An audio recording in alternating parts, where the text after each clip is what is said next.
తర్వాత దీవించు.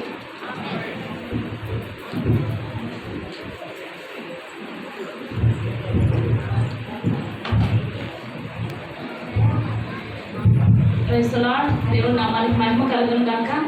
దేవుని కృపను బట్టి ఈరోజు యొక్క గుడ్ ఫ్రైడే ఆరాధనకి వచ్చినటువంటి ఆదితోటి విశ్వాసులందరికీ కూడా దేవుని నామంలో వందనాలు చెల్లించుకుంటున్నాను. నిజమే, ఇది one of the crucial period. ఇప్పుడు చెప్పాలంటే ఆల్రెడీ 5 words మనం విన్నాము, చాలా టైం స్పెండ్ చేసాము. మనం అలా కూర్చొని ఉండాలంటే చాలా కష్టం యాక్చువల్గా. కానీ నిజంగా నీ ఓపికను బట్టి దేవుని నామానికి స్తుతులు చెల్లిస్తున్నా. ఎంతమంది ముసలి వాళ్ళు ఉన్నారు, షుగర్ పేషెంట్స్ ఉన్నారు, చిన్నపిల్లలు ఉన్నారు. అయినప్పటికీ కూడా దేవుని అందరి ఆసక్తి అనేది ఈ విధంగా కూర్చోబెట్టింది అని అంటే దేవదేవునికి వందనాలు చెల్లించుకోవాల్సిన అవసరం ఎంతగా ఉంది. నిజంగానే ఒకసారి చిన్న ప్రార్థన చేసుకొని నేటి వర్తమానంలోకి వెళ్దాం. ప్రేమ గల తండ్రి, కృపగలైనా నీకు వందనాలు. ఈ మధ్యాహ్న సమయంలో నీ కృపను బట్టి ప్రభావం ఇటు రీతిగా తీసుకొని వచ్చిన విధానాన్ని బట్టి మీకు వందనాలు. అయా 5 words మేము విని ఉన్నాం తండ్రి. అయా ప్రతిదీ మా మనసులో సిద్ధం చేసుకొని అయా మేము ఏ విధంగా మేము మారవలసినదో అటు రీతిగా తండ్రి మమ్మల్ని మార్చమని అడుగుచున్నాను. 6వ వచనంలోకి వెళ్తుండగా మేము కృపను ఉంచమని అడుగుచున్నాను. 7వ వచనంలో మీ యొక్క సహాయాన్ని దయచేయమని అడుగుచున్నాను తండ్రి. వచ్చిన ప్రతి ఒక్క బిడ్డని మీ యొక్క ఆత్మతో దీవించి ఆశీర్వదించమని అడుగుచున్నాను ప్రభా. ఆయా మానవ స్వరాన్ని మరుగు చేయండి, మీ యొక్క ఆత్మీయ స్వరంతో నింపి నడిపించమని నేను యేసునామంలో అడుగు పెట్టుకుంటూ ప్రార్థిస్తున్నాను తండ్రి. ఆమేన్. ఒకసారి దేవుడు మన పట్ల చూపినటువంటి ఉచితమైన కృపను బట్టి ఒకసారి దేవాదేవునికి వందనాలు చెల్లించుకుందాం. హల్లెలూయా. ఒకసారి మీ పక్కనున్న వాళ్ళతో చెప్పగలరా, దేవాది దేవుడు మీ పక్కన ఉన్నంత చెప్పాలి, నాతో కాదు. దేవాది దేవుడు నీకు నాకు నిత్య జీవాన్ని ఇచ్చుటకు ఆయన మరణించాడు. దేనికోసం చనిపోయారండి ఆయన? నిత్య జీవాన్ని ఇచ్చుటకు. సో ఒకసారి నాకు ఇవ్వబడినటువంటి ఈ యొక్క వర్డ్లకు వెళ్దాం. యోహాను సువార్త 19వ అధ్యాయం 30వ వచనం చూసుకున్నట్లయితే, యేసు ఆ చిరక పుచ్చుకొని సమాప్తమైనదని చెప్పి తల వంచి ఆత్మను అప్పగించును. దేవాది దేవుడు ఉదయం 9 గంటలకి ఆ యొక్క భారాన్ని మోస్తూ ఉన్నప్పుడు సిలువలో 12 గంటల నుంచి మాటలు పలకడం స్టార్ట్ చేశారు. లాస్ట్ 3 గంటలు ఈ మాటలు అనేది 7 మాటలు అనేది శ్రేష్టమైన మాటలు అనేవి వినటం మనం చూస్తున్నాం. పలకబడిన ఏ మాట కూడా ఆయన ఊరకనే పలకలేదు. పలకబడిన ఏ మాట కూడా నిరర్ధకంగా పలకలేదు. పలకబడిన ప్రతి వచనం కూడా శ్రేష్టమైన వచనంగా చూడగలుగుతున్నాం. నిజంగానే సహోదరులు చాలా బాగా ఎక్స్ప్లెయిన్ చేయగలిగారు. సో ఈ యొక్క వర్డ్లో సమాప్తమైనదని చెప్పి తల వంచి ఆత్మను అప్పగించింది. సమాప్తమైనది, ఇట్ ఈస్ ఫినిష్డ్. సమాప్తమైనది, ఇట్ ఈస్ ఫినిష్డ్. సో మామూలుగా గ్రీక్ భాషలో చూసుకుంటే దీంట్లో టెటలెస్టే అని అంటారు. టెటలెస్టే అని అంటే మీనింగ్ ఏంటి అని అంటే మొత్తం డెప్స్ ఏవైతే ఉన్నాయో వాటన్నింటినీ క్లియర్ చేసేయడం అన్నమాట. బ్యాంకుకి వెళ్ళాం అనుకోండి, ఆ బ్యాంకులో ఉన్నటువంటి రుణము ఏదైతే ఉందో దాన్ని మనం తీర్చేసాం అనుకుంటే తర్వాత వాళ్ళు ఏమంటారు? టెటలెస్టే. సో కొత్త నిబంధన కాలంలో స్టార్టింగ్లో ఎక్కువగా ఈ వర్డ్ యూజ్ చేస్తూ ఉండేవారు. సో ఇది నార్మల్ వర్డ్ కాదు. ఆయన మన యొక్క పాపాలనంతా కూడా, మన యొక్క శాపాలనంతా కూడా, మనం ఏదైతే పొందవలసి ఉన్నదో వాటన్నింటినీ కూడా, ఏదైతే మన మీద రుణముగా మోపబడి ఉన్నదో వాటన్నింటినీ కూడా కొట్టివేటకు ఆయన మన స్థానంలో ఆ ప్లేస్లో ఉండి సమస్తాన్ని సాధ్యపరిచినట్టుగా, సమస్తాన్ని సంపూర్ణం చేసినట్లుగా చూడగలుగుతున్నాం. సో ఒకసారి మనం బైబిల్లోకి వెళ్దాం. బైబిల్లో మొదటి నుంచి చూసుకుంటున్నట్లయితే ఏమేమి సమాప్తమైనయో ఒకసారి చెప్తారా? ఏమేమి సమాప్తమైనయో ఒకసారి చెప్తారా? సృష్టి, వెరీ గుడ్. సృష్టి ఆరంభం. సృష్టి 7 దినాలు కూడా, 6 దినాలు కూడా దేవుడు సృష్టిని సంపూర్ణంగా చేసి ఉన్నారు. నెక్స్ట్ చెప్పగలరు. సో జలప్రలయం వచ్చిన తర్వాత జలప్రలయం వచ్చిన తర్వాత దేవుడు నరుడిని ఎందుకు చేశానని చెప్పి సంతాపం నొందినప్పుడు జలప్రలయం తర్వాత దేవుడు ఏమన్నాడు, ఇలాంటిది ఎప్పుడు కూడా ఇంకా నేను చేయను అని చెప్పేసి సూచనగా దేని నుంచారు, ఇంద్రధనుసును పెట్టినట్లుగా చూడగలుగుతారు. ఇంకా చెప్పండి. సో ఈ వర్డ్కి రిలేటెడ్గా మాట్లాడండి. సమాప్తమైనది, దేవుని యొక్క త్యాగాన్ని చూడగలుగుతున్నాం. సో రిలేటెడ్గా చెప్పండి, చెప్పగలం మనం. ఆయన ఒకసారి సిలువ మరణం పొందారు. అది దేనికోసం అని అంటే బలి. మొదటి నుంచి చూడగలుగుతున్నాం బలి. ఫస్ట్ నుంచి కూడా మన పైన మోపబడుతున్నది మన పాపముల కోసం అనేకమైనటువంటి జంతువులను బలి చేయటం అనేది మనం చూడగలుగుతున్నాం కదా. మొదటి క్రూసిఫికేషన్ ఎక్కడ స్టార్ట్ అయింది చెప్పండి. మొదటి క్రూసిఫికేషన్ ఎక్కడ జరిగింది చెప్పండి.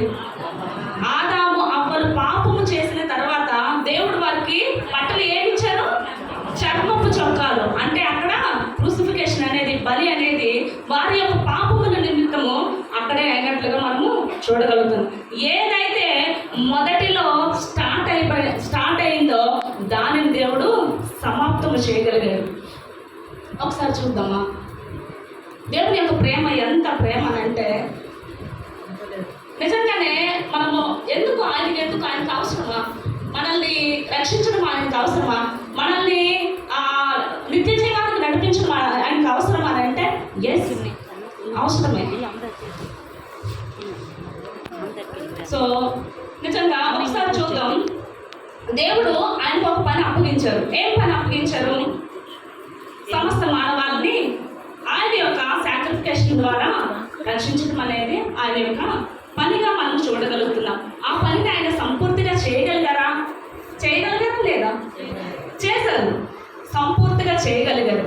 సో ఒకసారి లోక సువార్తలో మనం చూసుకుంటున్నట్లయితే, లోక సువార్త 2వ అధ్యాయం చూస్తే, లోక సువార్త 2వ అధ్యాయం చూసుకుంటున్నట్లయితే అక్కడ ఒక వ్యక్తి ఉన్నాడు.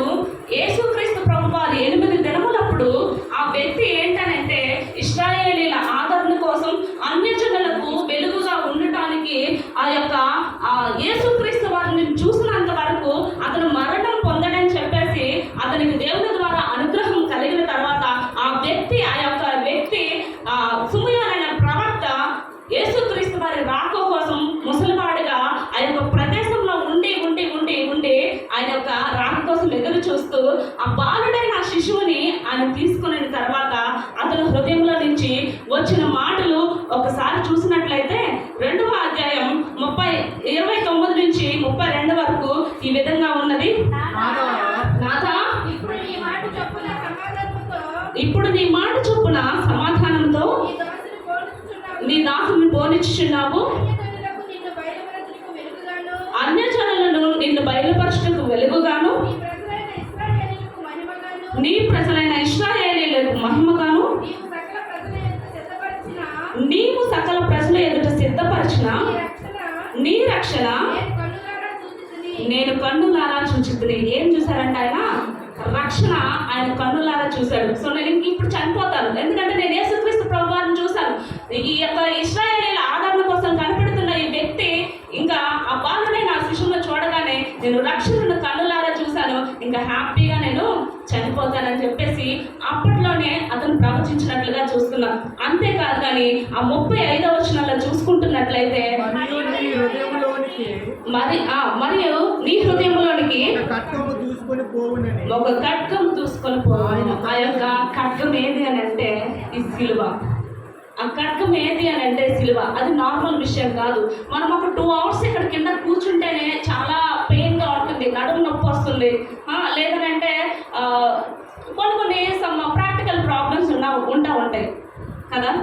కానీ ఆయన ఎంత క్రూసిఫై అయ్యారు మన పాపముల నిమిత్తము. ఆయన ఎంతగా క్రూసిఫై అయ్యాడో అప్పటి సుమయోను ప్రవక్త అప్పట్లోనే బాలుడైన ఆ పిల్లోడిని చూసినప్పుడే చెప్పినట్లుగా చూడగలుగుతున్నాం. అంతేకాదు కానీ ఒకసారి 12 అయిన తర్వాత పస్కా పండుగను ఆచరించుటకు గాను వీళ్ళంతా వెళ్ళిన తర్వాత అక్కడ ఏమవుతుంది, ఆయన అక్కడ ఉన్నటువంటి ప్రధానులతోనూ పెద్ద పెద్ద పండితులతోనూ వాదిస్తూ ఉంటున్నారు. 3 days తల్లిదండ్రులు ఈ యొక్క పండుగ అయిపోయిన తర్వాత అక్కడి నుంచి వెళ్ళిపోవటానికి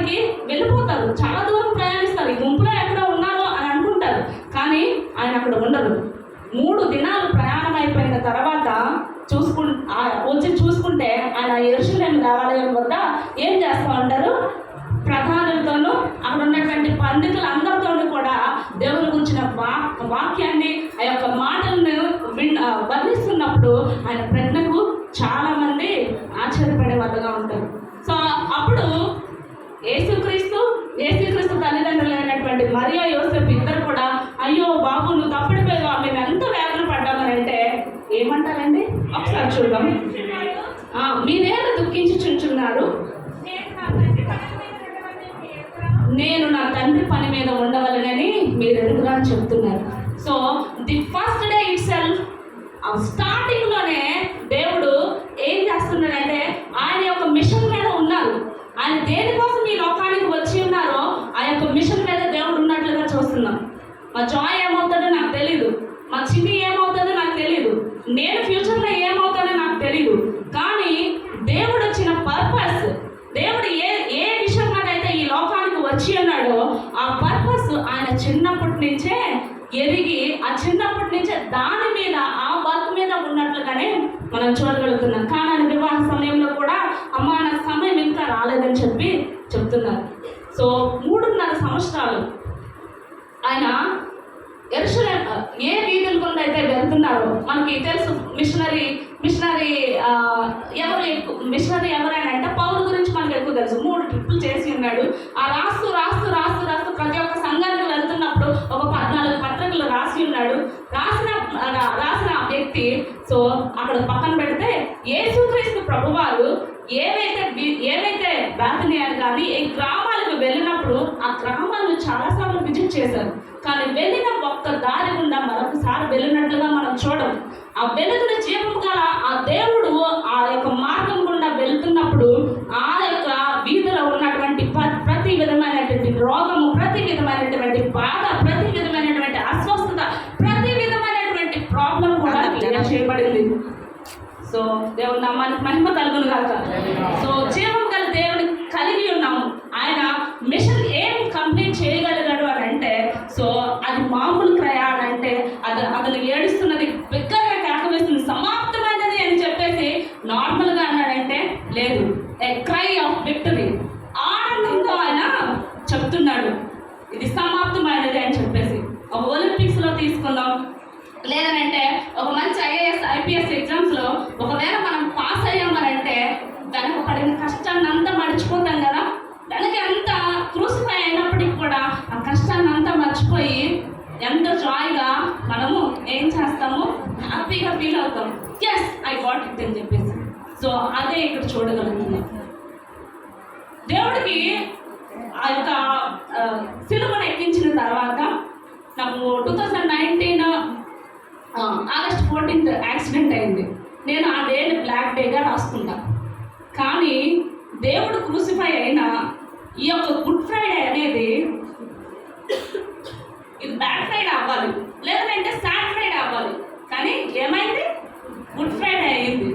కానీ ఎందుకు అనంటే నా పాపాలు ఆయన ఈ లోకానికి ఏ మిషన్ నిమిత్తమైతే వచ్చారో ఆ మిషన్ని కంప్లీట్ చేయగలిగాడు. ఒకసారి చూద్దాం.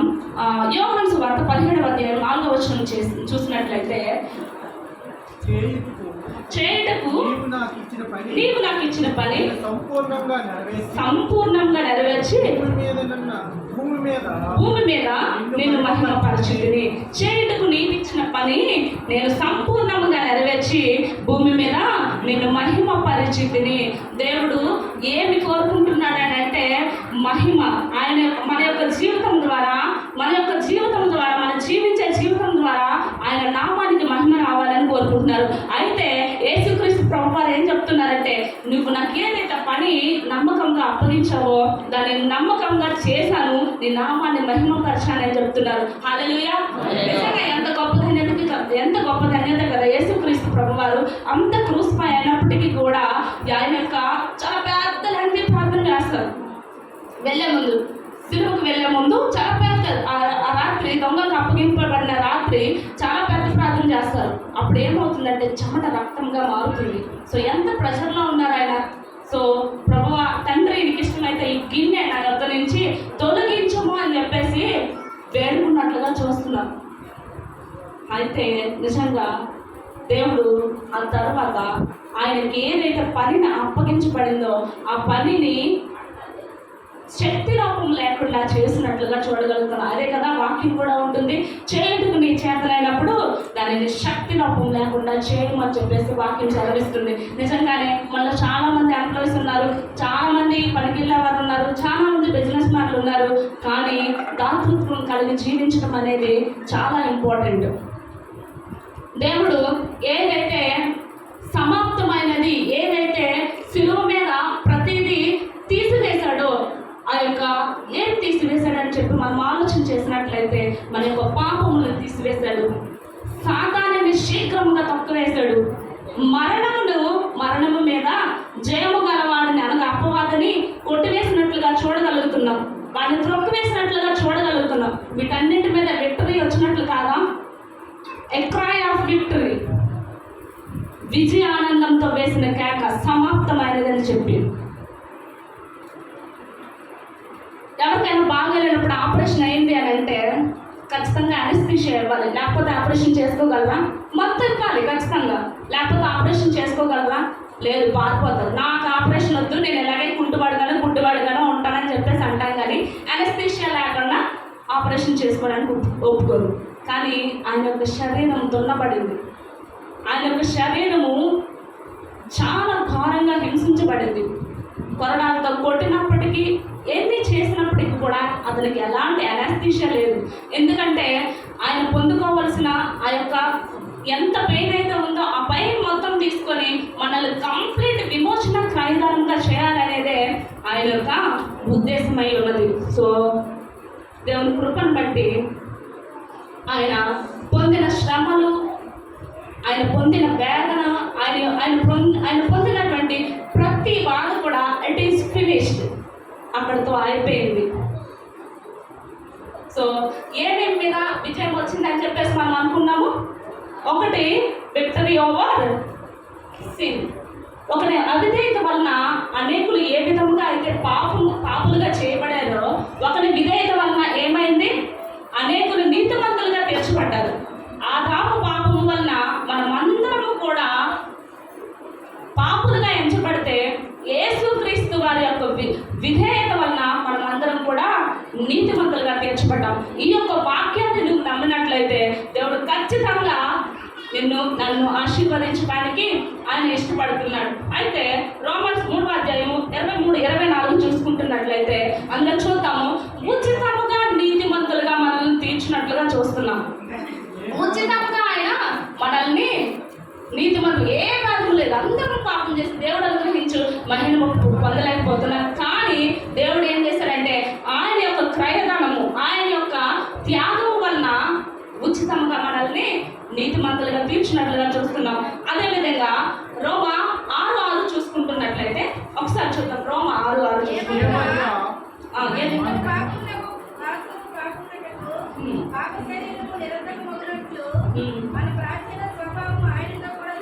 మన ప్రాచీన స్వభావము ఆయనతో కూడా సిలువ వేయబడింది. మన ప్రాచీన స్వభావం, మనలో ఉన్నటువంటి ప్రతి విధమైన సిన్ కూడా ఆయనతో పాటు సిలువ వేయబడినట్లుగా చూస్తున్నాం. అదే చూస్తున్నాం. ఇంకొక రెండోది చూస్తున్నాం, he won the victory over Satan.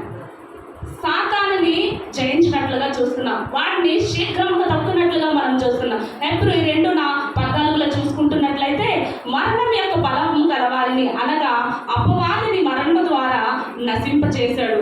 మరణం యొక్క బలము గలవాడు ఎవడు? సాతాను. ఆ సాతానుని నశింపచేసినట్లుగా చూస్తున్నాం. అది చూసుకుందాం. ఇంకొకటి, he won the victory over death. మరణాన్ని జయించినట్లుగా చూస్తున్నాం. మరణ భయము చేత దాస్యముకు లోబడిన వారిని విడిపించుకు ఆయన రక్త మాంసములో పాలుగాడాడు. మరణ భయము చేత మనం దాస్యములో ఉన్నాం. మరణ భయమే కదా మనకి ది ప్రేయర్ మోస్ట్ పెయిన్ ఏది అని అంటే మరణం.